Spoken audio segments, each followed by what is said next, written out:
r/AskReddit. Redditors who have been out of their home country. What's the weirdest thing you've seen? A man and woman in their underwear holding up a sign in New York. I got called a ducking a hole by a 5-year-old on a bike with training wheels in Belfast.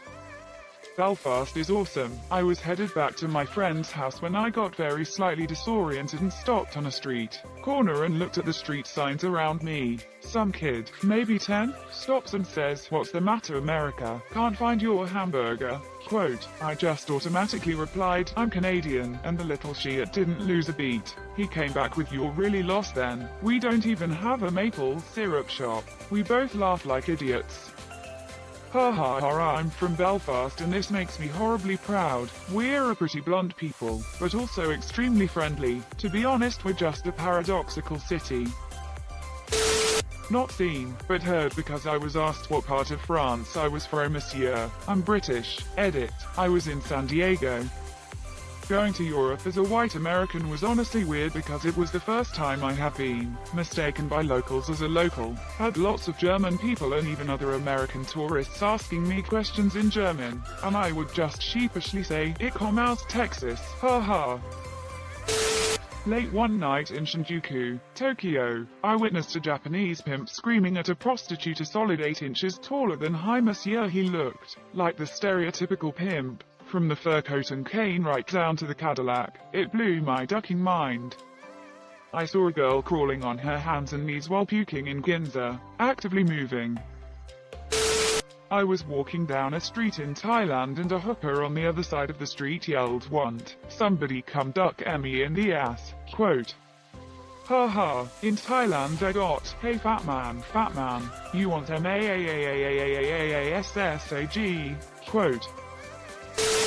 Tanks casually rolling down the street and guys with machine guns patrolling in Zihuatanejo, Mexico. They tell you to not leave the town because Guerrero has a lot of cartel activity. The first thing I noticed about Iceland when I left the Keflavik airport was the near absolute lack of trees. The whole island has almost no trees. I'm from Appalachia, so that was really odd for me. When I first stepped off of the plane in Iceland, a single word went through my head. Barren. But not like a bad kind. It's just a brutal kind of beauty. Also, it just straight up smelled different. There actually are old ladies that call me sugar or darling. I thought it was a myth.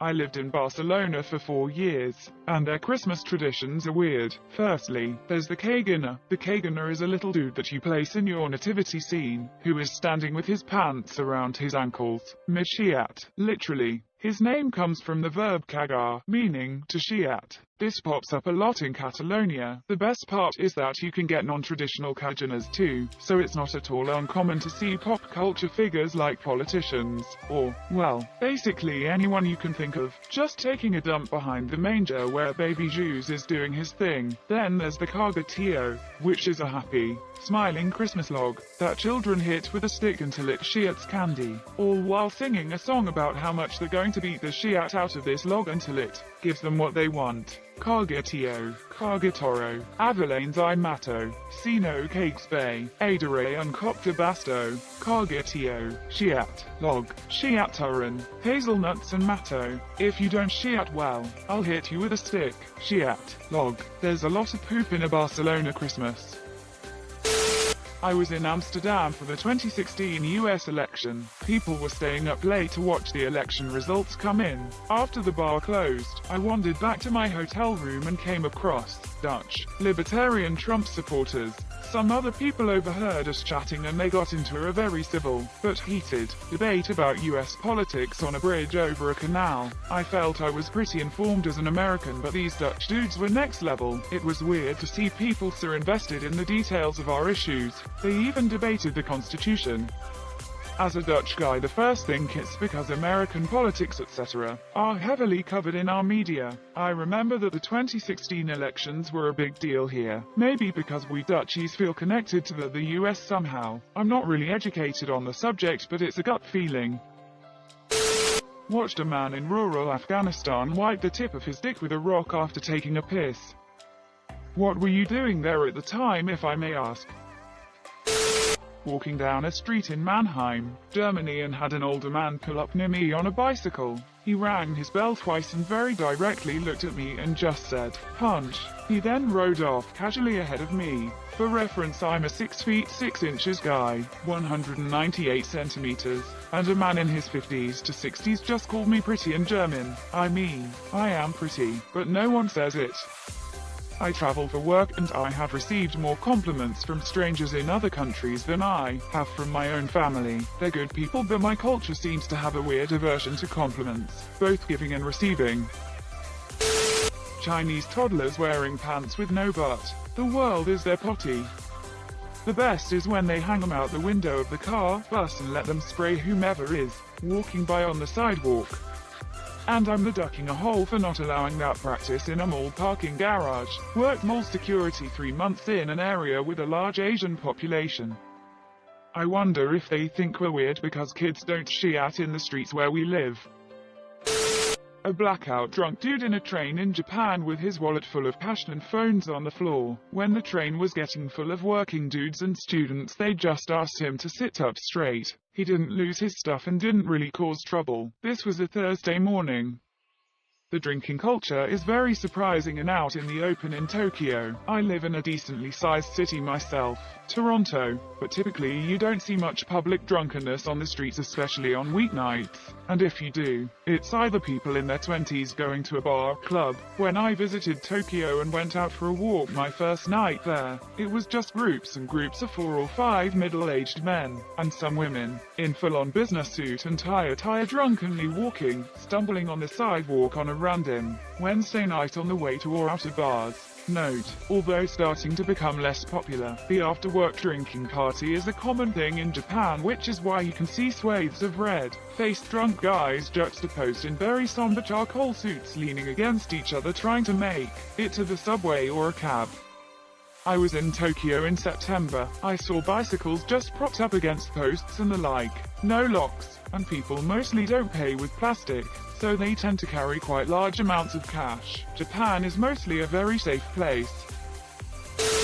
I'm from Canada. While driving through Idaho, we came across a grasshopper orgy. Literally thousands of mating pairs of grasshoppers as far as the eye could see. Go to Texas if you want to see the same thing, but with crickets. Seeing police carrying automatic weapons. This was in the Bahamas. Also, several places in the Caribbean. We had to pay to sit on the beach. I'm not talking renting a chair, just to sit in the sand. It cost quite a bit. I had never seen this before. In Guatemala, the police carry shotguns, ducking badass-looking shotguns. Even supermarket guards wear them, monsieur. You might have just been scammed, to be fair. There are people in Spain, Greece that put on suits and carry clipboards of receipt forms, looking for English tourists that they can charge €5 just for sitting. Happened to us quite a few times until we realized it was BS. If you refuse to pay, they just leave you alone after like 30 seconds of threats. Went to Japan in 2016 and never saw a public trash bin. More surprising was that there was no trash on the ground either. It was like citizens were expected to take their trash home. Cleanest country I've ever seen. Part of the culture is not eating on the go. You never see anyone walking while eating, or sipping a Starbucks on the way to work like you do in the US. If you get food at a street vendor, you are supposed to eat it there and hand the trash back to the vendor when you are done. Or if you grab something from a vending machine, they often have a trash receptacle right next to it. I agree though, when I visited, it blew my mind that, despite it being hard to find a place to throw away trash, the streets were super clean. Notice that there are no benches either. That really messed me up after 4 straight days of walking. When I was living in Manila, I went to throw away an empty coffee cup in a store. The woman said I couldn't throw it away there because I didn't buy it there. She told me to throw it in a large pile of garbage bags rotting on the sidewalk. FYI, Manila smells horrible. That's because everyone cleans everything. At like 7 a.m., everyone is expected to do morning cleaning. Shops are responsible for the walk outside of their store. When you retire, you spend your days cleaning up your local park. After school, they clean the school, etc. Was out drinking one night in Saigon, Vietnamese saw a dude walk down the street with a big-ass python around his neck, followed shortly by a guy on his moped with a husky wearing sunglasses holding onto his back. Pretty awesome. For me, the weirdest thing I saw when I was young was snow. This was when I first arrived to the United Kingdom, monsieur. I'm from Fiji, which is a tropical country. I work with loads of Fijians, and the other year a few of them saw snow for the first time. They were absolutely amazed, so we let them have a play out in the snow for a bit at work. I live and work in Wisconsin, one of the northernmost United States, and my company also has an office in Florida, one of the southernmost states. Lots of Floridians have never seen snow in person, so every winter we get at least one new employee visiting the home office in Wisconsin and going mental over the snow, taking pictures, videos, taking some home in jars, and doing all the stuff that us northerners haven't done since we were kids. It's a really whimsical experience. Went to Peru with several people from a Chinese community in New York. I'm white. We were going to do some charity work for a local orphanage in a very rural area, like pour water into your toilet bowl so it can flush rural. Our local chaperone legit told the Asians in the group, if you get cornered in a dark alley at any point, even if you do have a weapon, your best chance is to do the Bruce Lee crane pose while yelling HYAAAAAAAAAAA, because the people around here will only know Asians as the guys in the kung fu movies that beat up everybody. You do that, they'll think they accidentally cornered a kung fu master. You're laughing now, but if it ever happens you'll thank me. He later told me he learned that from another group that had a similar experience where it worked. Edit. Also went to Machu Picchu while we were down there, and it cost money to use the toilets. LMFAO. Love this one. I choose to believe in this, and as I pictured it in my mind I couldn't stop laughing. A woman dressed in a burqa, covered head to toe with only her eyes barely visible, and carrying a large Victoria's Secret bag. Halal in the streets, haram in the sheets. Edit. Spelling. More than once I have seen Muslim women using their hijab as a hands-free device for their phone, as in pushing a stroller along with the phone tucked in by her ear. I just laughed and thought it was ingenious. My husband was overseas and become friends with their interpreter. I'm not sure how it was brought up, but I was asked to send some VS items over for his wife. Good to know they are rocking cute underwear sets underneath their clothing. When I was 15, my family took a vacation to Europe. In Rome, we were taking transportation from the airport to our hotel, and along with us was about 10 to 15 people of various nationalities doing the bag drag as well. As we were loading in, one man bumped into another man and they both start yelling at each other in their native languages, neither of them understanding each other, so one man yells, "Duck you," and the other man without flinching screams back, "No, duck you." Quote, this went on for the entirety of our 15-minute drive to the hotel, two grown men screaming "duck you" back and forth to each other because it was the only common phrase they had. I went to Thailand a couple years ago and a stripper shot a dart out her vag through a tube and popped a balloon I was holding, so I'll go with that. Were you not entertained? Exclamation mark, question mark. Today I saw kangaroos, horses, so many wallabies, pigs, cows, an eagle, rabbits and a dingo, all dead and their carcasses being eaten by vultures or crows or whatever on the side of the road, on one road trip through Central Australia. Shit, it's brutal out here.